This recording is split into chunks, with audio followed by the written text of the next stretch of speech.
CR101radio.com, podcasts, and more. 9. Immanuel, Psalm 46, November the 30th, 1954. Good morning, friends. Each year, from Thanksgiving to Christmas, the American Bible Society sponsors a daily Bible reading program, encouraging people to read the Scriptures daily. This is a most worthy program. Quote, "A vague intention to read the Bible drifts into nothingness until you really make a day-by-day beginning." Our Bible reading for today is Psalm 46, the psalm which inspired Luther's great hymn, "A mighty fortress is our God." The psalm reads thus: God is our refuge and strength, a very present help in trouble. Therefore we will not fear, though the earth be removed, and though the mountains be carried into the midst of the sea, though the waters thereof roar and be troubled, though the mountains shake with the swelling thereof. Selah. There is a river, the streams whereof shall make glad the city of God, the holy place of the tabernacle of the Most High. God is in the midst of her, she shall not be moved. God shall help her, and that right early. The heathen raged, the kingdoms were moved, he uttered his voice, the earth melted. The Lord of hosts is with us, the God of Jacob is our refuge. Selah. Come, behold the works of the Lord, what desolations he hath made in the earth. He maketh wars to cease unto the ends of the earth. He breaketh the bow, and cutteth the spear in sunder.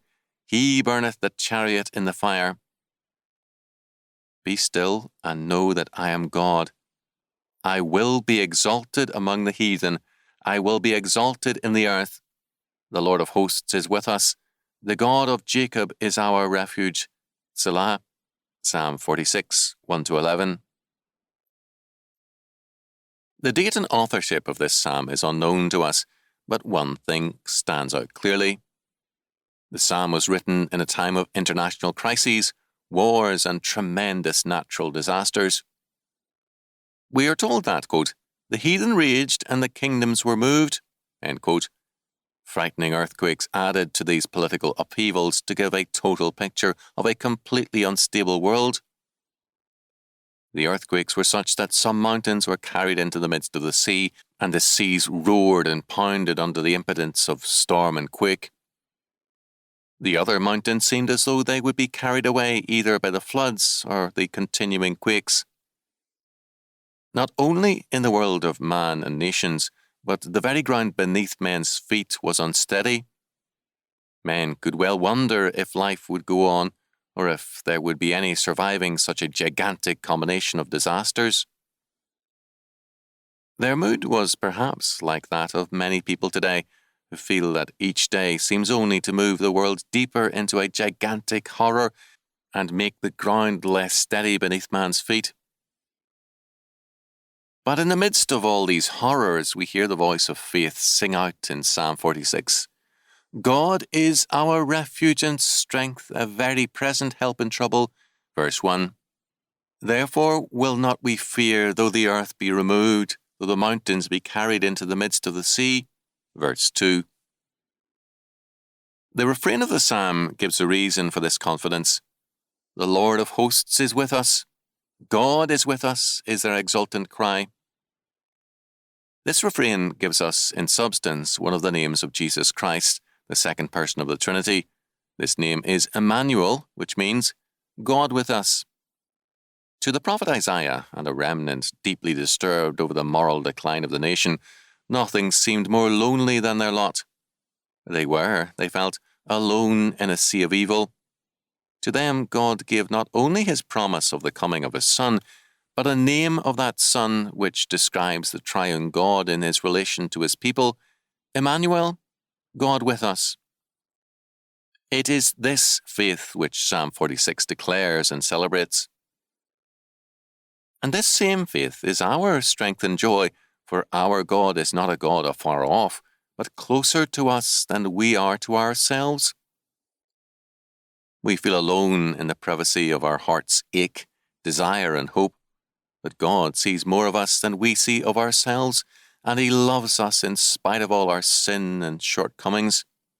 Thus, in the fullest sense of the word, He is indeed Immanuel, God with us. In contrast to the floods of the world, the raging, destroying torrents the psalmist speaks of, a river, the streams whereof shall make glad the city of God. Verse 4. The city of God is His church, His people, and the silent river which feeds and sustains them is the presence of God among His people. This is the decisive fact, not the turmoil of the nations and of nature, but God Almighty governs and directs the course of history. God is not a God afar off, remote to the plight of His people and alien to all human history. He is Immanuel, God with us, and He summons us and commands that we cease from troubling ourselves. He declares, "Be still and know that I am God. I will be exalted among the heathen. I will be exalted in the earth." Verse 10. The God who spoke these words had only a handful of Jewish believers in the entire world of that day, but He boldly declared the conversion of the heathen and His worldwide exaltation. These things are being realized now. His promise is that they will be fulfilled in His eternal kingdom. His assurance is that every step is under His providential government, and that all along the way He is our Immanuel, God with us. We can therefore joyfully sing with the psalmist, "The Lord of hosts is with us, the God of Jacob is our refuge." Verse 11.